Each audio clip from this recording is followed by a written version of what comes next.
আয় আল্লাহ তাআলা, তোমার ইবাদত করি, তোমার কাছে সাহায্য চাই। এই দুনিয়াতে আমরা তার দাসত্ব মেনে নেওয়ার জন্য এসেছি। আমরা একটা টাইম নিয়ে এসেছি। লা ইস্তাখিরুনা সাআতাও ওয়া লা ইস্তাকদিমুন। যে সময় আল্লাহ পাক আমাকে বেঁধে দিয়েছেন, এক সেকেন্ড আগেও মরণ হবে না, এক সেকেন্ড পরও মরণ হবে না। যখন সময় হয়ে যাবে, মালাকুল মউত জান কবজ করে নিয়ে চলে যাবে। আমার আপনার শুধু স্থানান্তর হয়ে যাবে, আমার কোনো মরণ নাই। মূলত শুধু দুনিয়ার জিন্দেগিতে লাশটা পচে যাবে, কিন্তু রুহের জায়গায় চলে যাবে, ইল্লিন যাবে অথবা সিজ্জিনে চলে যাবে।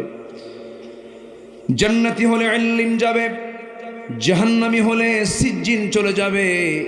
আমার বন্ধুগণ, এই দুনিয়ার জিন্দেগিটা হলো একটা ওয়েটিং রুমের মতো। এখন আছে কিছু